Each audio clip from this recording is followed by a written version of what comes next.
Hey everybody, welcome to Love and Reload, the voice of the relocation industry. I am your host, Ben Cross, and I'm so blessed and honored to be here with my friend Arun Nagratha, Managing Director of Trowbridge, live in Toronto. How are you? Ernie, thanks for having me. So good to be here, man. Thanks for coming to Canada. Dude, thanks for having me. The hospitality's been incredible here. We are, right here in the heart of the financial district of Canada. You were explaining to me, like, this corner behind us is like where it all happens. What is this corner we're at? So this is Bay and King. So it's I guess our Wall Street, if you were thinking of New York. Look at this right out here. If you see my little finger here somehow, how do I do this? That is Bay and King right there. That is like the most famous financial corner. That's the Wall Street of Toronto. And we're here at the epicenter talking tax, talking global mobility, talking Toronto, talking Drizzy. It's going down. Tell me what's really going on. Look at this. This is what's up. This is amazing. Get in the comments right now. Hit that like button. I want to know your comments. I want to know your favorite Drake songs. What tax questions do you have? We're going to have fun today, Arnie. Yep, we have fun. Yeah, Good to have you. Dude, this is so amazing. I got to learn how to turn this stuff off here. Here we go. There we go. Before it gets too crazy in here. Yes, thanks everybody for tuning in today. Get in the comments. We got people live on LinkedIn, Facebook, YouTube. We're gonna be talking about business travel. There's a lot going on in global mobility right now. Definitely.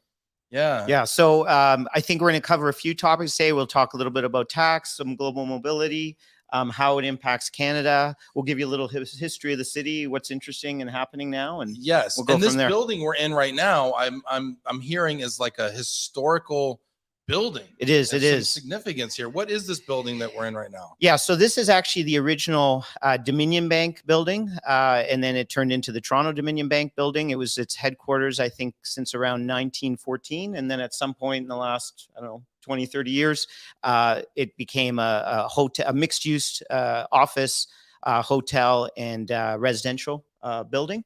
And then there's a tower right beside us that goes up about 40 floors, which is primarily hotel and residential. But it gives us kind of a headquarters here in Toronto, and it gives us quite a bit in terms of venues and other hospitality as we have guests like yourselves coming to town.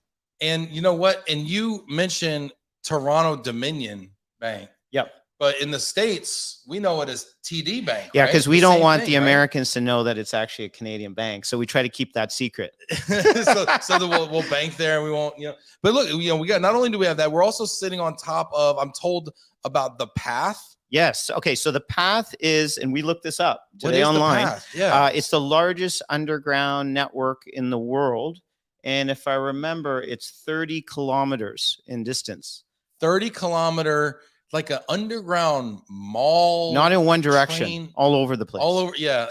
We're unclear if it's square kilometers or linear kilometers, but it's the Guinness Book of World Record. It's big. Yeah. It's big. We went down there. I mean, they got. Not only did I get me some Tim Hortons, or as we say in Detroit, Timmy Ho-Hos. I don't know if y'all call it that here, but we do. I got some legit Tim Hortons from the source here. But also, I mean, it's got shopping down there. You got the Canadian, not the Canadian, Hockey Hall of Fame. Yep. As well. That's right. We might get into a little hockey later here. Let's see. Jana Chezanowski checking in. Happy Tuesday from Glomo HQ, everyone. Look at that. That's awesome. Yeah. If you got tax questions, hit that like button, get in here. If you got questions about Toronto or Canada or whatever, let us know in here. We got, look at this. And it's Valentine's Day here. It's Valentine's Day. Yeah. And you're wearing red. I've got a little pinkish red going on. I've got a brown red. Red. We're doing our best. Yeah, we're doing our best. And it's called Love and Reload. This is your day. This is the Valentine's Day edition of Love and Reload. So if you expected more, this is it, guys. This is what you're getting. It's me and Ern here, okay? All right, that's what you're getting for Valentine's Day. I hope y'all have some people you love you're spending time with. We've got Susan Marie Sesse out here. Look at that from Africa tuning in here. Very cool. Let's Save the Young Girls Foundation Orphanage. Very cool. Thank you so much for tuning in there. Yeah, let us know what tax questions you have today. What you're thinking about as far as business travel. Business travel seems to be like one of the hottest topics that we hear in global mobility. Mm-hmm. It seems to be a really hairy beast of a topic to really wrap our arms around here. Yeah. What are you seeing as some of the challenges? What are your clients asking you about right now? Yeah, so we've probably gone through this interesting period where we had a very high amount of business travel. I'd say over the last 10, 15 years, where companies were, sending departments of people for sales conferences, for meetings, to do training in other countries, et cetera, et cetera. But then we went through a lull, obviously during COVID, where we all stuck at home, working remotely. And now what we're seeing is a lot of the assignments that were planned before, a lot of the business travel, a lot of the conferences are being reunited to active again. And so we're slowly seeing that pickup, I think, in terms of the number of people moving around worldwide. Now, one of the areas I know has always been a huge topic for us is really a lot of the Canadian mobility rules around business travelers, since they are very different than obviously the American rules.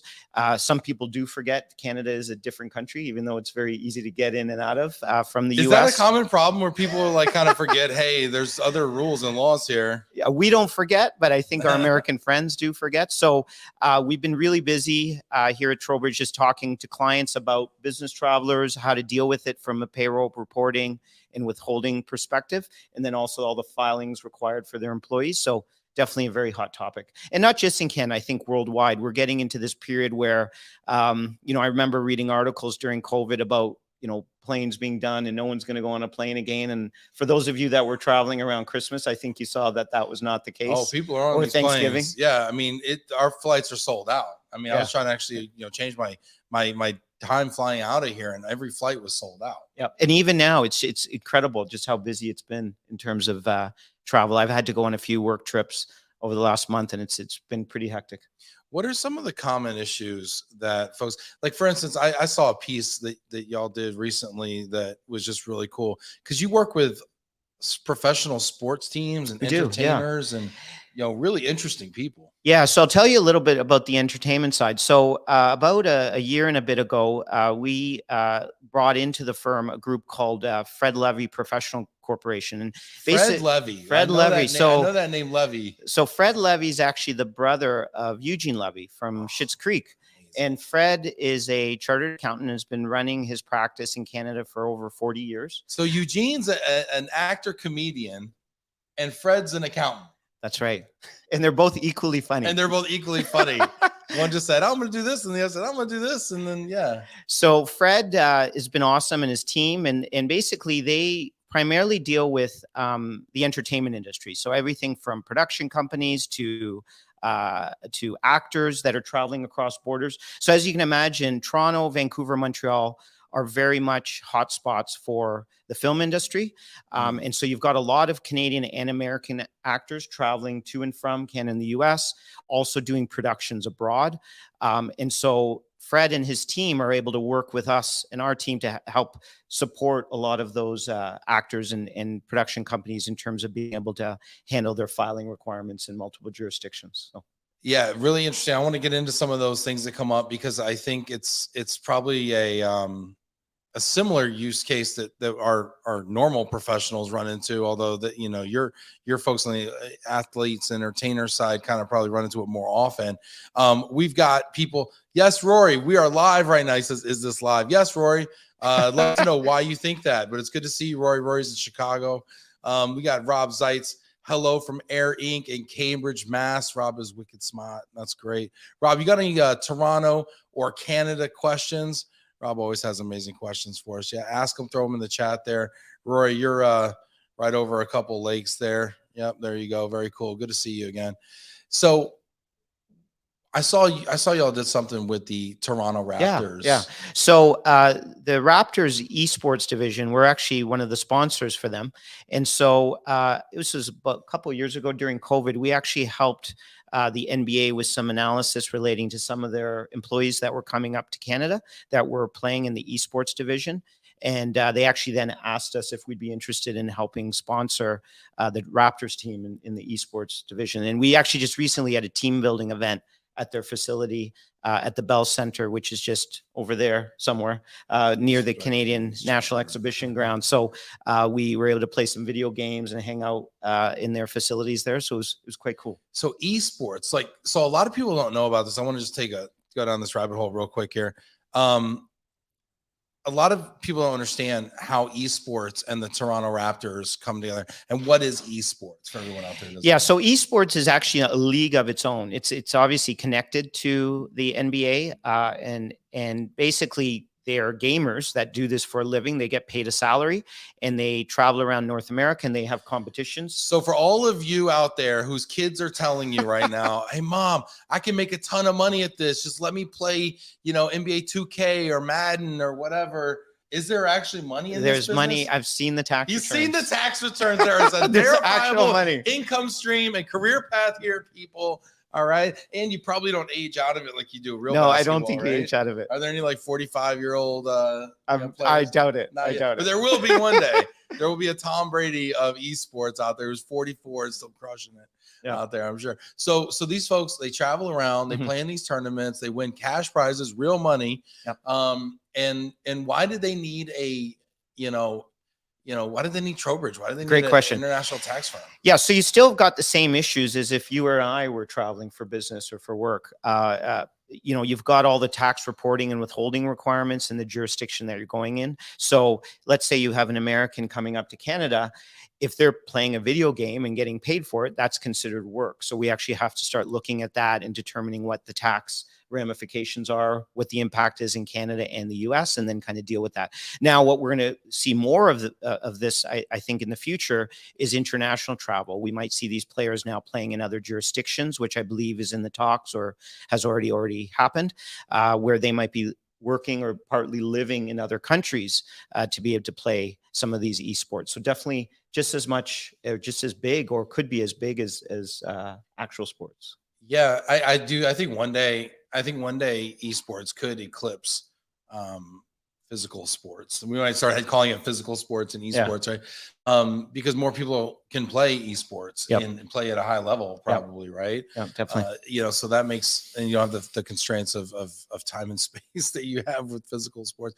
I remember growing up, I'd walk down to the playground and I'd hope to find somebody else shooting hoops down there, right? Yeah. And if you didn't find anybody, well, you're shooting by yourself, which isn't a bad thing all the time. Or you go down there and you find 13 people playing a 5-on-5 game and you sit and you don't get on. Yeah, totally true. But you can always go home and find a game online or whatever and play. And I think where we really saw it take off is probably during COVID. A lot of kids were at home, and actually, if you watch some of the sports channels on Saturday or Sunday afternoon, I just noticed this the other day, they're showing those esports games live. So they are. So it's pretty cool. Yeah, it really is cool. Yeah. And so I'm curious. And then Rob's got a question here. I want to. If you have a question about anything you're hearing, if it sounds crazy, you want to get in there with a comment, throw it in there. If you want to ask Ernie a question about tax or Canada or Drake, throw it in there. Is it messed up that people always, think everybody knows everything about Drake here? And it's kind of, well, I'm thinking about Drake, yeah, but I don't know if everybody's thinking about Drake. Canadians are just as obsessed as we are with Drake. This is great here. Rob says, Rob's got a question. Will the Leafs win a cup again before 2067? That's tough. So last time the Leafs won was 1967, which is crazy. It's crazy because they've had some really good teams. They've had some really good teams. And, during the regular season, they seem to do really well. It's the playoffs that unfortunately have not worked out well for the Leafs. Yeah. In the last playoffs are necessary to getting to the cup. Necessary to winning. But you would never know it if you go to any Leafs game. It's packed every night. It's so expensive. I know. I'm trying to get tickets tomorrow night to see them play the Blackhawks. You wouldn't think they hadn't won a game in 50 years because I go online to get the tickets. They're like 130 minimum starting out, level 300. Yeah. That's a lot. I can't tell you, to do that poorly, but still sell out. Yeah. They're like the Cowboys. They're like the Dallas. They're like my team, the Dallas Cowboys, who I'm obsessed with, who haven't won a Super Bowl since 1995. But I mean, gosh, 67 and 95 are like worlds apart. Yeah. It's like generations of people. Yeah. Oh my gosh, that's crazy. This is crazy. And but the Leafs. I mean, some of the best jerseys. I love it. And there's just a Leafs crazy town here. Now, the Blue Jays are making a comeback. They are starting to do well. So they did well last year. Let's not mention that playoff game where they really messed it up. I don't know if you saw that. I didn't see that. I'm glad you didn't. Yeah, I didn't see that. Look at this. And we've got Rob. Look at Rob always killing it with the questions. Get in the comments with the questions, y'all. Rory's saying when I click the thumbs up, it doesn't show up. Okay. Keep clicking, Rory. Don't give up, man. Persevere.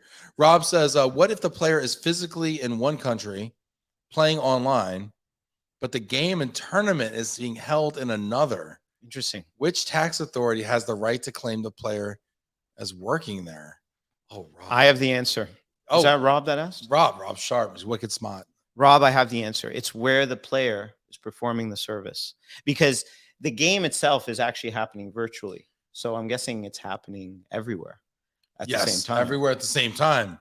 You know? Imagine getting that tax bill. The everywhere at the same time tax bill. So it's where the player's playing. That's where they're seen as performing the service. Okay. I'm going to ask another question. Yeah. I'm gonna take this once. I'm gonna pull this thread here. If I'm playing in the metaverse, does Mark Zuckerberg send me a tax bill? Probably one day he will, and then it'll be in Bitcoin or a big fee. A big fee, yeah. No, that's really interesting. So let me ask another question that I probably don't want to know the answer to, which is probably honestly a lot of the questions people ask you. They actually really truly don't want to know the answer, but it's jail or know the answer. So I'm going to ask you a question here.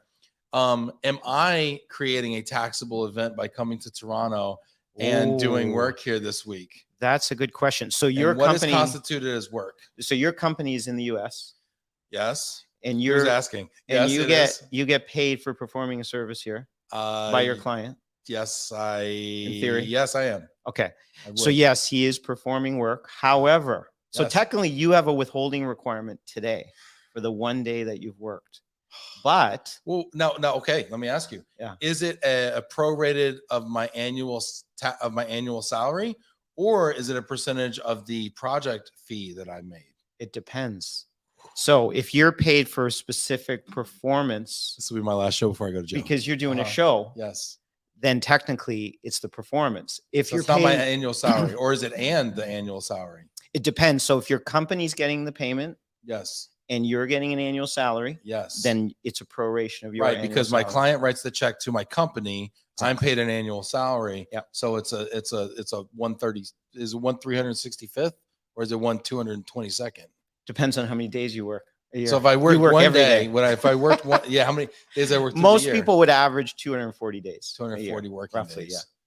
Yeah. Okay. So in this scenario that you've fictitious scenario that he's created, it would be prorated. Yeah. Okay. 240th of my salary. Yeah.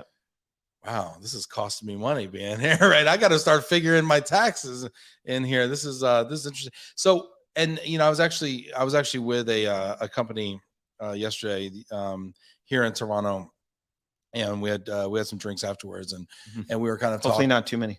No, very responsible amount of drinks. And they brought up the tax rate here in Canada. And one of them said that they felt that from a global mobility standpoint, they felt that the tax rate here in Canada was an issue for some of their, not all, some of their clients maybe, or some of the entrepreneurs they deal with, and where they wanted to come, or just immigrants and workers, foreign workers, and where they wanted to come and kind of plant their personal flag and do business. Is this something that's brought to you by clients? Do you counsel on this at all? Yeah, we do. So Canada's very high. So I would, if you were to put it in comparison to the US, we're probably like a California or a New York in terms of overall effective tax rate. So it's obviously very expensive city and country to live in from a tax perspective. Huge issue, especially when you're sending expats up, because then we have the whole issue around equalization. If it's costing the company more to have this employee here, that they're going to have to equalize the employee back to their home country, home state. So if you had someone coming up from, say, Florida, who's got no state tax, just federal tax, obviously there's a huge disparity between the amount of tax that they would owe here in Canada versus the US. So. And Florida's a great example. Yep. Because Florida doesn't have a state income tax. Correct. Just like Texas, where I work. Yeah. And enjoy being taxed. Interesting. So not only is it a issue for the employee to consider, but it becomes an issue for the company to consider because they're equalizing that, i.e. offsetting, paying that tax burden. Definitely in a scenario where it's a short-term or maybe even a long-term assignment. Yep. Where it's different is when they've got a permanent relocation, and that's where you're going to have to do a cost comparison for the employee to say, okay, what are they left with net after tax in both their home and host country. So that's where it can become an issue. Though it's a wonderful place to live, except in the winter. Exactly. Well, it's not so bad because you have the path downstairs. You got the path. You got 30 kilometers to go. 30 kilometers. You and never have to leave. And how many people are down there in that path milling about? I happen to know because we looked it up on Google together today. 200,000 people a day are down there pre-COVID. 200,000 today, people. I don't know. Subterranean travelers down there shopping, traveling, commuting, and such down there. Everything. It's like a mall. Oh, it's one big mall. And we went down there for coffee, and I literally was going to go to Tim Hortons because I'm like, oh, let me get some Tim Hortons. I'm here. Yep. I must have passed 3 coffee shops, and Yep. and I actually was like, kind of like, all right, we could just get one here. And no. Yeah, we get one. No. We got to go to the Hockey Hall of Fame, Tim Hortons, which was really nice, actually. Yeah. Shout out to the people at Tim Hortons. Now, I'll give you another fun fact. The Hit me. Starbucks right outside. So Yes. a little American competition here. Yes. The Starbucks right outside the Hockey Hall of Fame is the highest grossing Starbucks in Canada. Makes Wow. more money revenue-wise than any other Starbucks. And how much of that is from Trowbridge directly? Quite a bit. Quite a bit. A significant amount. That's awesome. That's awesome. More than 240th. All right. So I have a question though. As we talk about the employee tax and the taxes that they pay, and then also the equalization, you also get into situations where you're helping companies and employees and their expats and their employees when they are leaving Canada, right? Definitely. Because there's an event that happens there that I just learned about. Oh yeah, definitely. So we've got some good planning from a tax perspective in Canada, at least from the way that our rules work. So I'll give a hypothetical scenario. So let's say you've got a Canadian that leaves Toronto and moves to Dubai, where there is no tax. Luckily, Canada taxes based on tax residency and not on citizenship like the US does. And what does that mean to me? So what that means is that even though I'm, let's say, a Canadian resident and passport holder and citizen, I can become a non-resident for tax purposes, and then I'm only subject to tax in the jurisdiction that I go to. In the case of a jurisdiction that has no tax or low tax, I'm not going to pay any tax. So there's a lot of scenarios that obviously that we deal with as a firm where we've got Canadians going to live and work abroad. And that's increasingly gotten busier ever since COVID hit, because we're in situations where people are able to work remotely, potentially from anywhere in the world. They now then have to think about, okay, how do I deal with Canada? There are departure tax issues that need to be considered, but then they also have to look at the country that they're going to. Is there tax in that country? Are there reporting and withholding requirements depending on where they go? So obviously, if you went to Italy, it's going to be a very different scenario than if you went to Dubai. And so we can help them as part of our network deal with the countries they're going to, as well as Canada. So if you go to Italy instead, are you paying tax in 2 countries now? You could. It depends. So for you to become a non-resident of Canada for tax purposes, you'd have to sever your residential ties. So you have to look at your property, social, and economic ties, go through the proper logistics to make sure you're becoming a non-resident.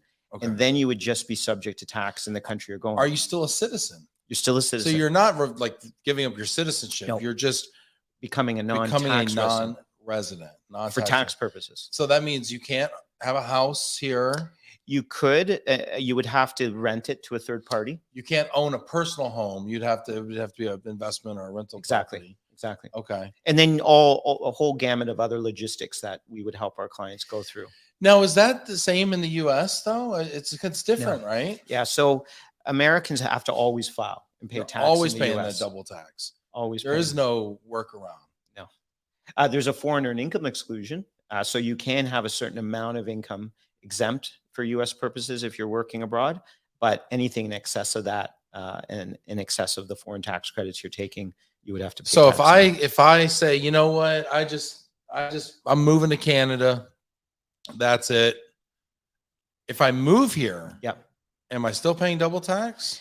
Well, you're still paying tax in Canada and the U.S., but the U.S. will give you a foreign tax credit. Again, depending on the state. Some states don't follow completely the treaty. So that's an issue that we would work through with you guys. But that's another area that we're very busy in our private client services team does a lot of Canadian and US returns for Wow. Americans that live here in Canada. So I think this is really interesting. And before we keep going down this path here, and we kind of geek out on tax here, Rory's got Rory's like Hockey Hall of Fame. I'm jealous.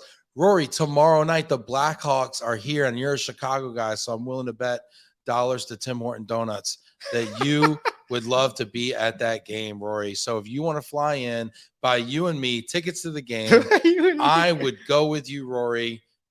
It's been too long, in fact, never, that I've seen you in person.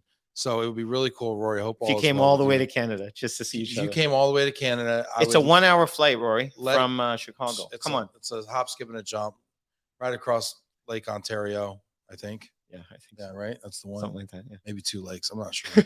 Might be 2 lakes involved. I think there is Michigan as well, and then Ontario. Yeah. Just some lakes, man. Don't worry about that. You're in the air. So there's no events there.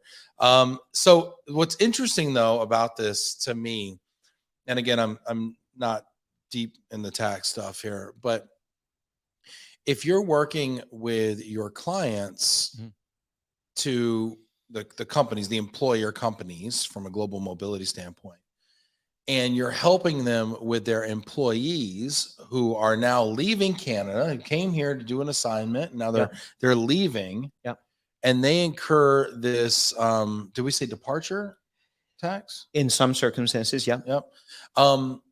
Now, does the employer cover that tax because they came here, the employee came here to work for them? That's a huge issue. That's what usually would be covered as part of the relocation agreement. So it's a typical policy element.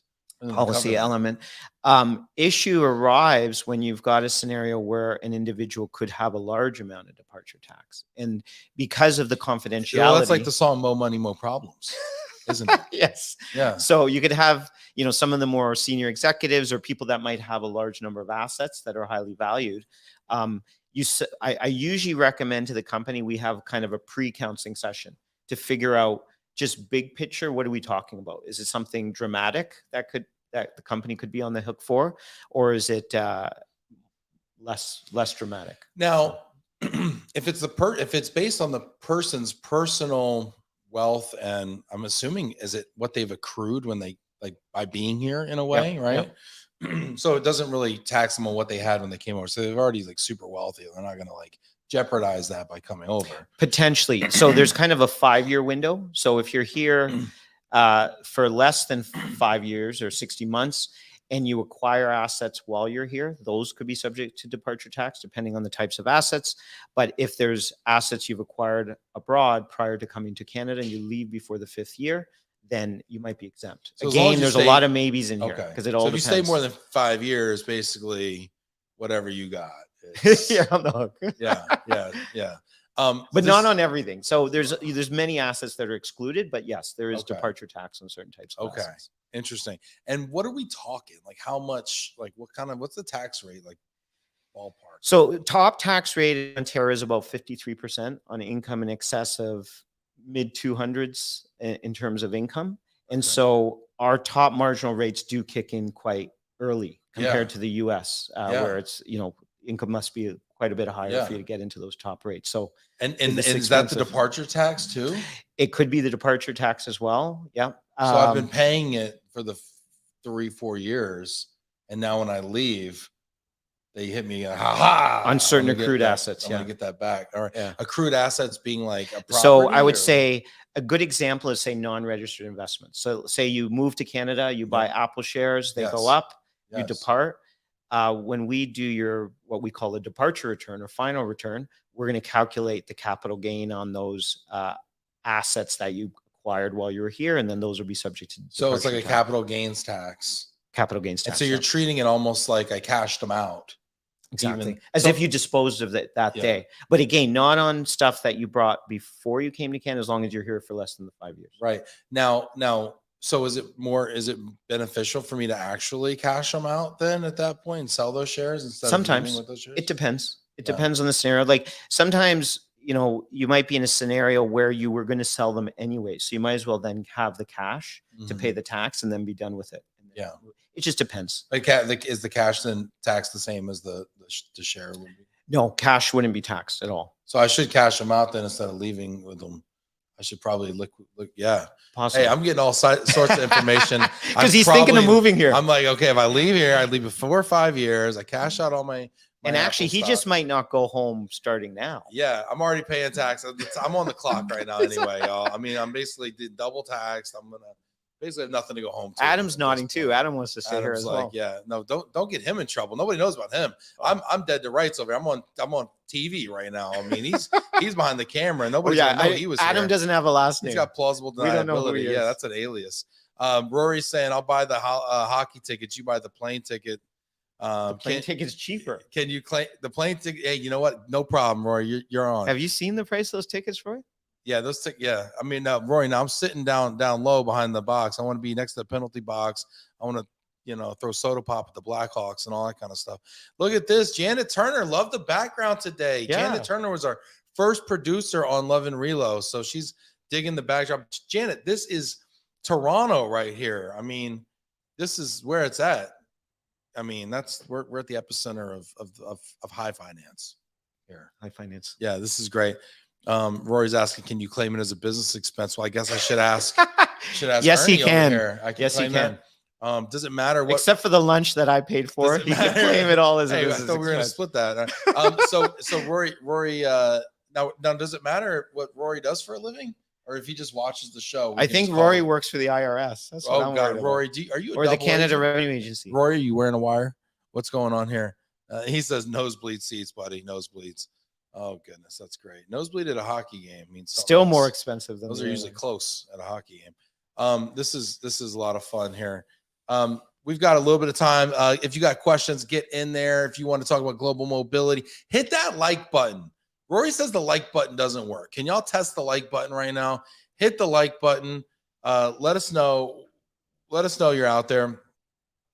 Do y'all also do like tax planning? Oh yeah, this is my favorite part of taxes. I don't like to be told about taxes after the fact. Like, let me know up front. What's my lots of planning for sure. So from a planning perspective, that usually comes out in the client counseling session. So usually from a global mobility perspective, we're first speaking to the company, figuring out what their plans are, because sometimes what you've got a scenario where a foreign company is setting up operations here in Canada and then sending employees over. So our team here can help on the corporate side. Yep.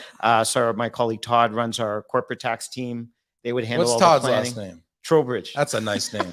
That is a good name. We named it after him because we didn't want to call it Trowbridge Nagratha Buick. So it sounded ridiculous. I dig it. Okay. So first we help the company figure out their scenario, and then they start talking about bringing over the employees. So our global mobility team can help with that. And then sometimes, like you today, you love it. You're going to stay forever. Love it. And no, not more than 5 years. No matter what happens. Not more than 5. Because then you're taking everything. They're taking it. It's like between Canadian government and my wife, I'll be left penniless there in Toronto. It's cold out there. So then, and then sometimes the employee comes off of the company program, and then we can still help them because we've got a private client services team. So that would be a client that kind of goes full circle. Now, is that kind of the team that also works with the athletes and entertainers? Yes. So I would say the Levy team primarily is doing the entertainment stuff. Yep. One of our guys here, Brandon, he's one of the directors. He deals a lot with the athletes. So we do deal with, hockey players and basketball players and esports players. What are some of the craziest situations like with athletes? I mean, do they have any crazy tax situations or anything that comes up that just us normal people would never have to deal with, Having to file in each state. So I do remember, so we had a basketball player and he was living in Toronto playing for the Raptors. Actually, this was a few years ago. And I remember we actually had to print off some of the state returns, and I can't remember why, but just the limited number of states we did print, the amount of paper that was piled up in the office. Yeah. And to get him to have to sign all this stuff was kind of cumbersome. So. I need you to block out half a day here to sign all the paper. He doesn't start the next game. He's a healthy scratch just because he didn't warm up. He missed practice the day before signing. So not only did he have to file in Canada and almost every U.S. state except I think Alaska, but he had also played a couple games in Asia and Europe that year. For some of those, they do those pre-games where they go to some foreign location. They try to bring basketball up and that. So it was quite a bit of work. So Oh my gosh. So we got our foreign affiliate offices involved to help with those foreign So, filings. and you have affiliates in like all over the place? Pretty much all over, yeah. Wow. Yeah. To do what we do. Wow, that's really cool. This is a lot of fun here. Adrian saying athlete tax. Yeah, Adrian went to school for sports management. So, Oh, good. Adrian, this is the kind of stuff that you could have been working on if you weren't recruiting global mobility folks. He's saying I think it's called the jock tax. That's interesting. Is that what it's called? That's why not? Rob saying you'll definitely be penniless in Canada. They took away the penny. It's out of circulation. It's out of circulation. I told you, he's smart. They round up or down now. So it's just like, hey, you're good. I think most places round up. Round up. They want to make an extra penny. Yeah. Yeah. That makes sense. This is great. So we've got Janet Turner over here name dropping her client base. I do a lot of work over the years for the Canadian government. In New York. Canadian government. And why is that a thing? I didn't. Oh, yeah. So there's a Canadian consulate in New York. Oh. Actually, we present at the consulate every year. Wow. So, yeah. You're both name dropping. You guys should get to know each other. She says, I just helped him deliver Canadian wine for a function. Ooh. It's Valentine's Day, and I love Canadians. Listen, Janet, it's a family show, Janet. Okay? It's not The Bachelor. All right, Janet? No, I'm just kidding. Janet, love Janet. Know her husband. Good people out there. Janet, miss you very much. Keep those comments coming here. Rob's got a question for you here. Okay. He says, what if a player practices in New York the day before a game that will be played in New Jersey? Do they owe taxes in both states? Possibly.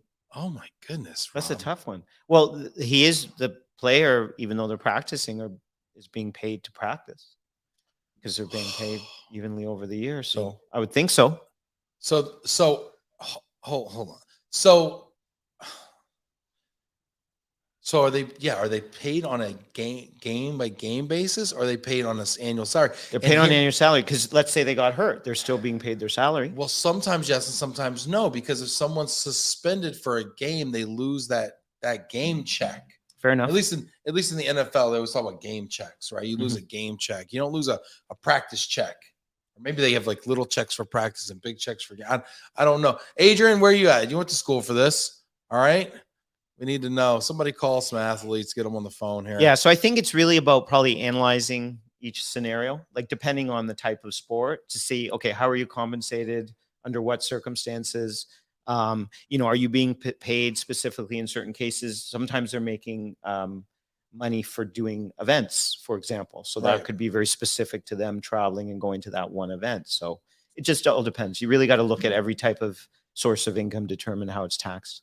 It's really interesting. For these athletes, right, and their teams, their employers, are they employees or are they contractors? Well, in the NBA, they're employees.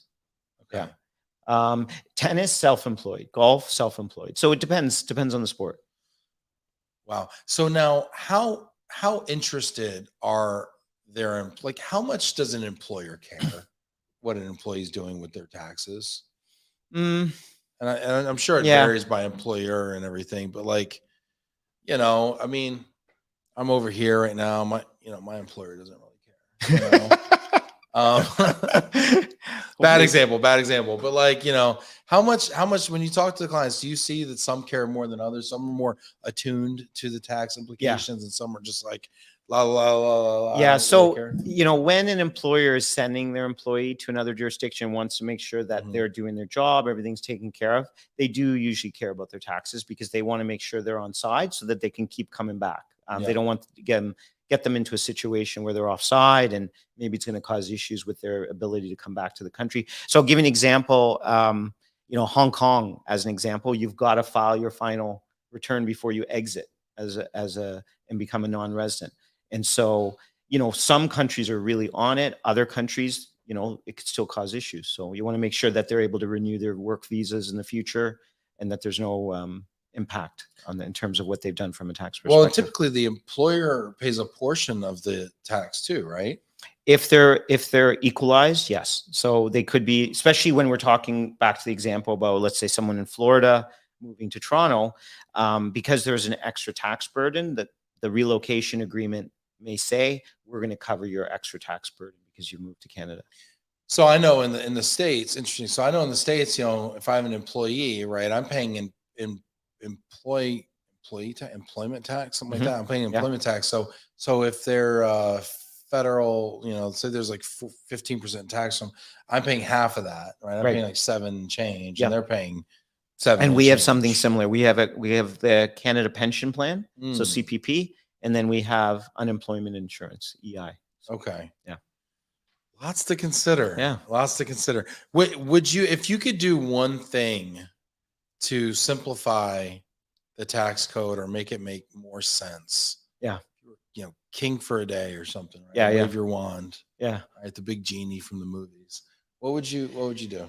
I think for Canada, I think the tax residency rules are complicated. Like I know the UK's actually, they have like a checklist now, and a lot of ours, residency rules were derived from the UK concept of tax residency. Yeah. I think if we could simplify that just a little bit, I think it would help because, I think myself and my team probably spend a good chunk of our times talking about tax residency. Is someone a resident? Are they not? Did they sever residency? Did they not? That takes up a lot of time and planning and energy. I think if it was a little bit simpler, it would probably make everyone's life a little bit easier. And it actually might make the government more money because there's just too much confusion as to how tax residency works in Canada.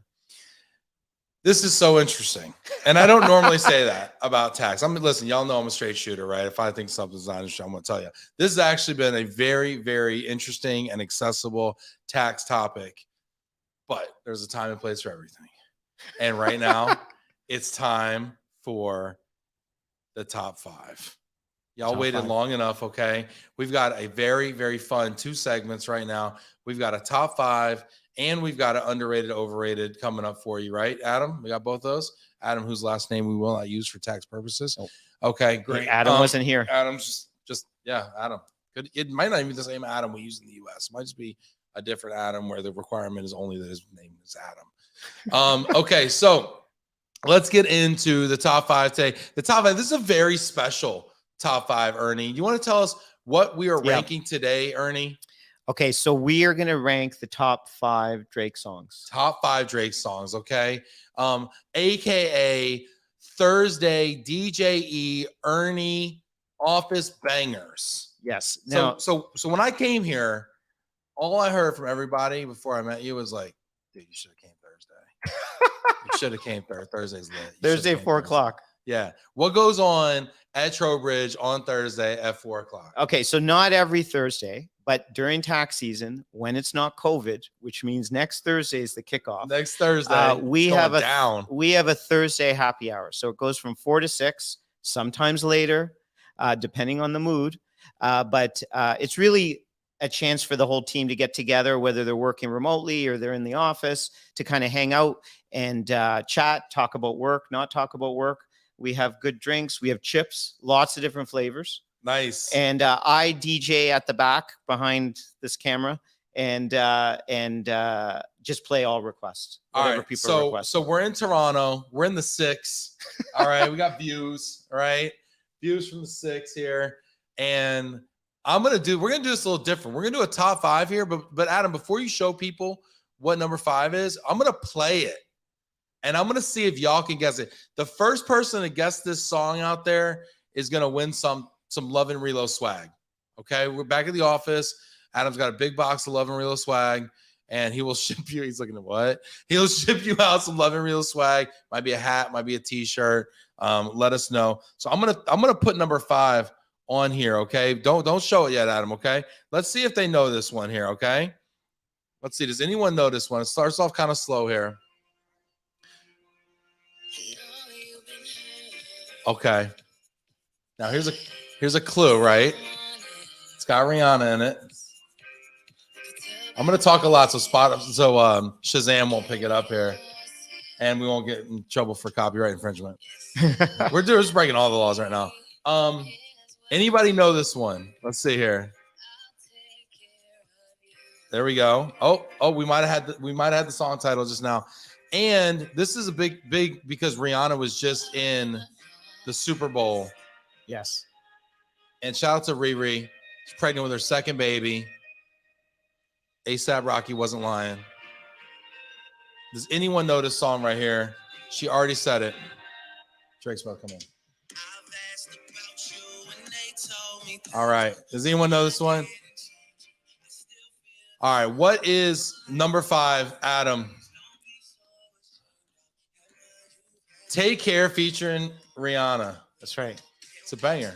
And another fun fact, the song Work, which Drake did with Rihanna, the video was filmed at a place called The Real Jerk on Dundas? Dundas? Okay. Which is a jerk place, jerk chicken place. Oh, I and love and it's really good there. Oh, man. very We good. don't have to hit the jerk spot. All right. Nobody got that one. Y'all need to get on your game out there, y'all. Rory, where you at? Adrian, where you at? Janet, come on. Janet's like, you're killing me. All right. This one's a banger. This one's a certified. When this drops, when you hear that little twinkle. Oh. This is like you and the guys. Like, yo, let's start a tax firm. Let's do it. This is us. Yeah, if this song was around back then, yes. We would have been playing. When this. did y'all start Trowbridge? 2002, so 20 years ago. 20 years ago. Yeah. Maybe y'all wrote this song. Maybe. Maybe Drake and 40 didn't even write this. Maybe y'all wrote this. Maybe Ernie wrote this. Look at this. Look at this. Roy say, I'm working, Ben. You know what, Roy? That's fine. I don't. Anybody know this one? Come on. Where you at? Bring it right back. All right. Anyway, what is this one here? Number 4. Started from the bottom. Look at Don Beadle coming in. Don Beadle. Look at Don. This is great. Don's upstairs. Don's upstairs. Look at this. Rory's like, I don't listen to Drake. All right, we'll start, Rory. You're missing out, okay? Christine, just to start it. Yes. A little stutter in the just to start it. This is a banger. Like this, we might have to come back to this one. All right. Okay. All right, let's go. Number 3. Let's play number 3. Number 3. Do they know what number 3 is? AKA Kiki. You love me. A lot of people got injured dancing to this song on TikTok. I can imagine. Well, it's dangerous. They had the car door open. Yeah, it's a wild thing. Does anyone know this one? This one's a little harder. So Drake's often been accused of, let's take 4 down here. Yeah. Drake's also always been confused or accused of being in his feelings. In his feelings. Maybe that's why I can write good songs. Hey, Adam, what is this one right here? No, actually, this is In My Feelings right here. This one's In My Feelings. We're out of order. We're really, you know what? We're out of order. Where's the gavel? Out of order. All right, In My Feelings. Very good. Very good. All right, now, number 3. Now, if y'all been paying attention, this is good. You gave me a little playlist. Mm-hmm. Yeah. It's a good one. This video is also a good video. Yeah. Who knows this one? This must be the one that got hurt singing. Yeah. Late night. This is a Valentine's. This is a Valentine's song. This is definitely a Valentine's. This is it, yeah. This is great. It was the one you had up before. Oh yeah. It's okay. Adam wasn't paying attention because he's not working. This is volunteer. This is not yet. He's volunteering today. Yes, if the IRS or the Canada Revenue Agency. There you go. Look at Don. Look at Don's on top of things. Don Beadle knows these songs. Yes, Don, this was before you. What's Don gonna do with 2 Love and Reload snapback trucker hats? Is what I want to know. Oh, you got a trucker hat, Don? Yeah, y'all are gonna be repping. You. All right. This one right here, though. This one we opened up with. Number 1. I want you to introduce this one. Number 1. The intro's dope. What's really going on? There we go. This is a tough one. Because this is old school. It's great. Now I'm back again. This is like 2011, 2010-ish Drake. Mm-hmm. Second album. One of my favorites.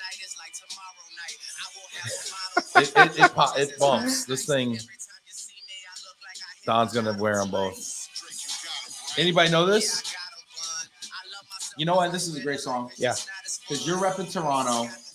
I'm repping Texas. Yeah. Which is we're basically Drake and Bun B right now.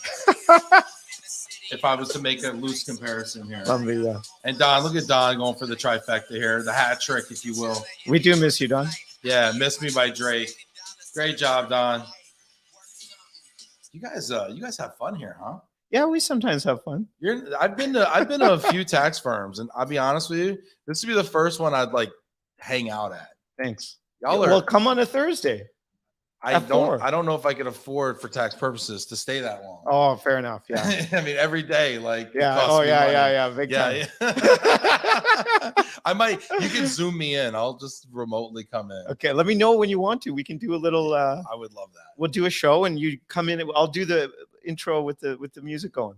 So you may not know this. I'd be shocked if you did know this. Actually, when I was in college, I was a club promoter. Yeah, honest work. And for honest pay. yeah, exactly. And I didn't pay taxes on that income, I'll be honest with you. Let's not talk about that. Sorry. And it was in a different country, it doesn't matter. And that wasn't enough. I think I was still under the poverty level. But I was a club promoter, and my buddy would DJ, and I would be the MC, like the master of ceremonies, like the hype man. Yeah. Like, ad-libbing and stuff, dropping the ad-libs, like. So that's a great job. If you want to do something like that. Yeah, we could totally do something. Yeah. Let me know when I can come down to Texas. We'll get something going. Anytime. I mean, you can, in that case, then what we'll do, if you came down, then you could spin, I would MC something, and we would have a global mobility party at our office, and we would bring everybody out. I think we that's could a great set up idea. in the lobby area, because it's a big big lobby. It's real nice. Yeah. And we could have people come in like after dark, kind of like a 5-6 o'clock happy hour thing. Yep. Bring everybody out. We could probably get like 20-30 people out there. Yep. I like it. Maybe more. I don't know. How big is your team that you have? So my total team right now is 8. Okay. Of those, 4 sit in Dallas permanently. Okay. And then the other 4 are in Brazil, New Jersey, Connecticut, DC. But they come in town quarterly too. Nice. That's awesome. So we could have, we could get after it. You got any clients in Texas? We do, yeah. So we'll make something happen. We'll make this. I'll let you know next time I'm there. We got 5 minutes. I want to do an underrated, overrated real quick. Okay. So I want to do an underrated, overrated. Did we write it down? Yeah, this is going to be a lot of fun. So overrated, underrated is a game where I give you a topic. Okay. You tell me if it's overrated or underrated. Okay. And I tell you if you're right. Oh, that's easy. All right. So let's get first topic here. Adam, the weather. Overrated or underrated? I think it's both. So we've had You got to pick one. But there's a why. Okay, it's overrated. Yes, I agree. Okay, so we've had the best winter ever. Like you came up today, it's like what, 4 or 5 degrees Celsius. It's pretty nice. It is. We've maybe had Celsius currently right now. Oh, 6. Okay, so we've maybe had 3 super cold days in Toronto, which never happens. Usually we have like 20. Yep. And so so far so good. If we can ride through February, we're in the coast. The coast is clear. It's been beautiful. I mean, look at that beautiful sunny day out there. Yeah. No, we've been lucky. Gorgeous. Yeah. Now, I wouldn't say it's like Florida weather or Texas weather. No, but it's not bad. Yeah, it's gorgeous. And I told Adam, I was like, because it got a little chilly last night when the sun went down, but I was like, we could not have wished for a better February day in Toronto. No, you couldn't have. Yeah, but no, it's overrated.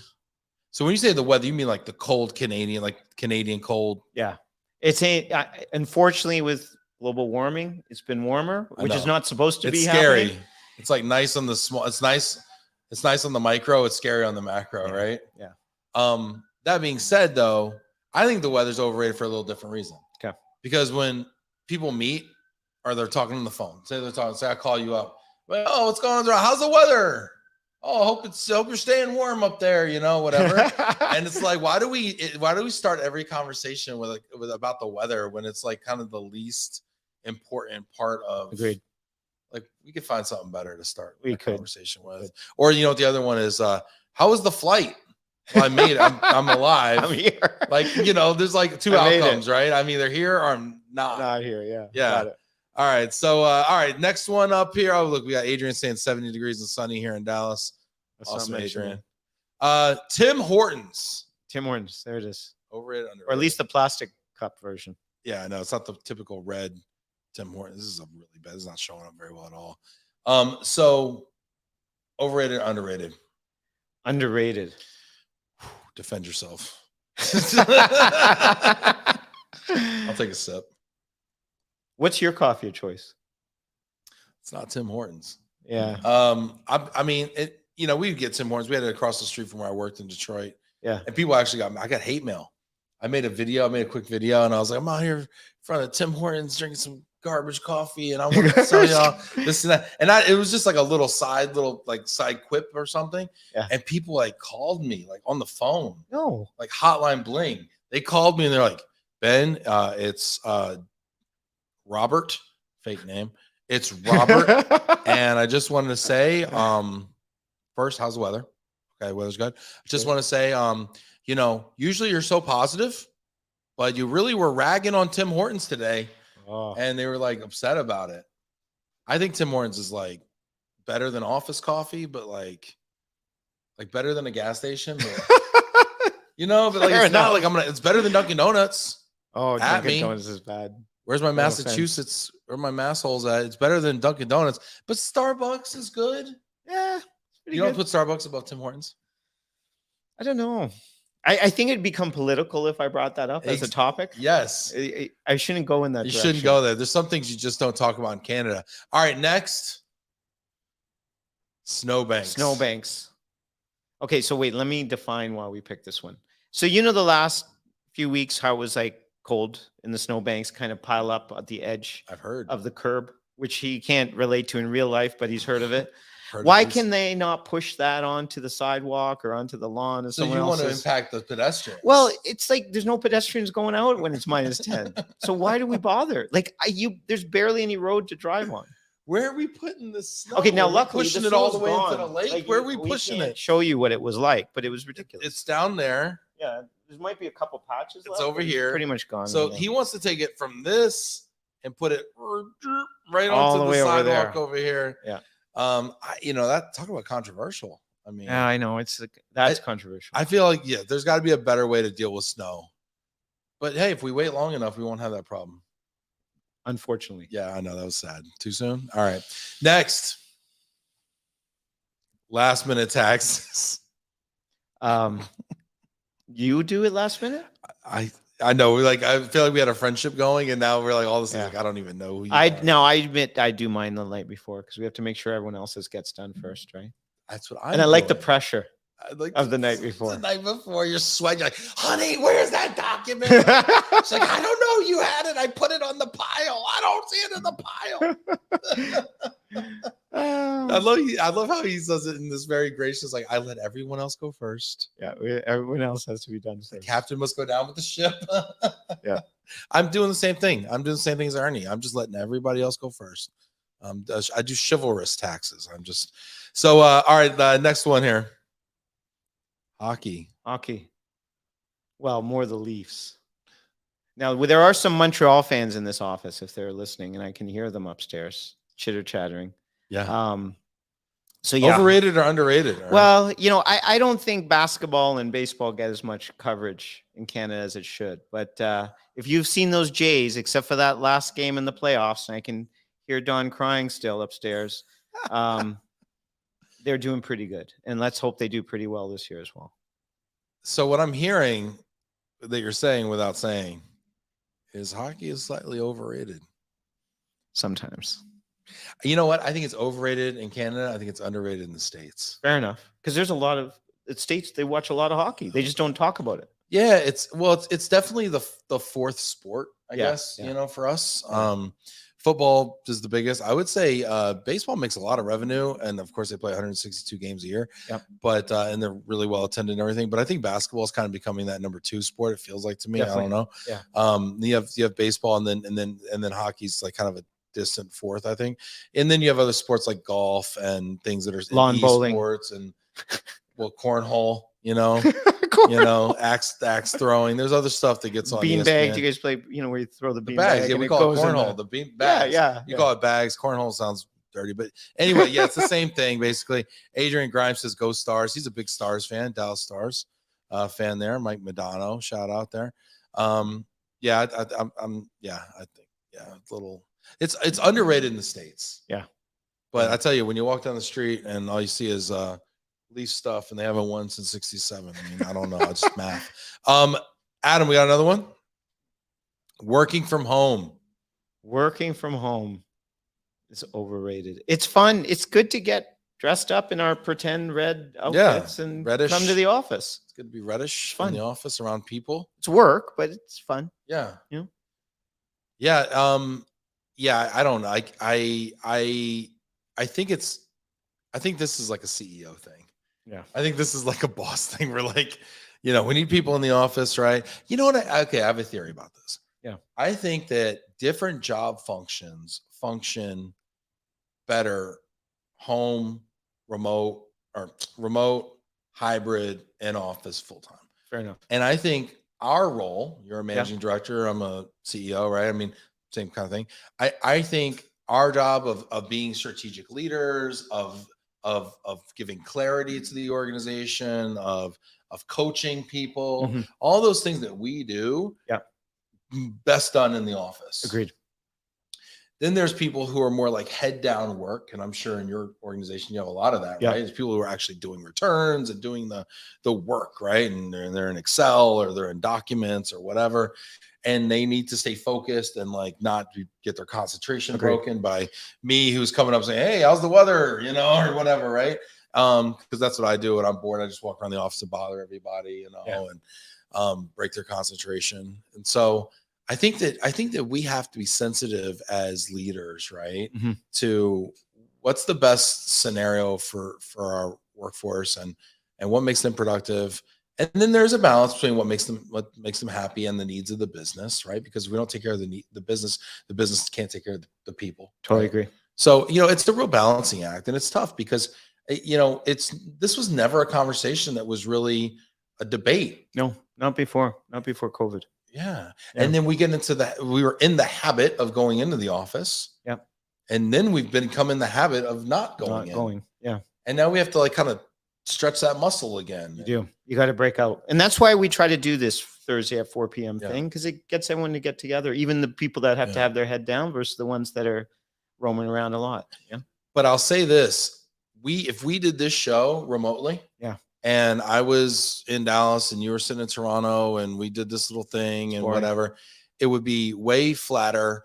We wouldn't have the Drake intro. We wouldn't have the cool sound. I wouldn't have got to tour this. I wouldn't have gone downstairs to see the path. Like it's different. I know your company, your culture, who you are, who your people are on such a more meaningful level. Yeah. And you got lucky. Actually, a lot of the team members were in the office today, which was actually nice because we had some training that we had to do this morning. So it worked out really well. Yeah. And John is saying balance.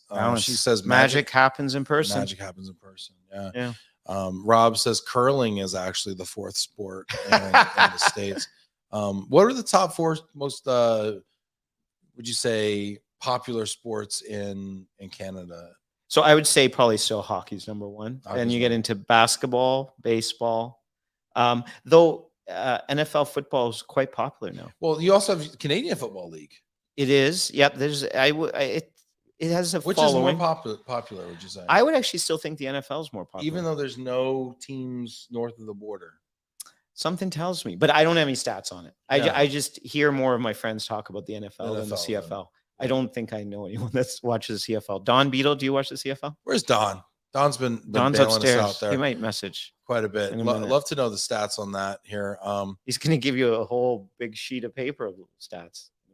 Yeah, all typed up. I'm gonna have a lot of stats here. Ern, you asked me before. You said, "Is this an hour?" And I said, "Yeah. If it goes well, it could be 2."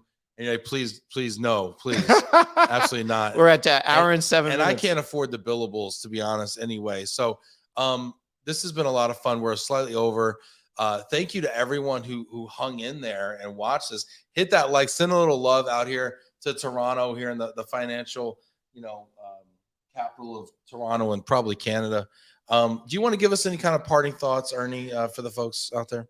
No, just, keep going and enjoy your Valentine's, and hopefully spring comes fast. I don't know what the groundhog said, but He I said hope it 8 comes more fast. weeks of winter, actually. I don't believe it. You don't believe it. And here we are talking about I think the winter's weather. over. I love it. Winter's done. Ernie, thanks so much for Thanks having for me. coming. This has Thanks been for coming. awesome.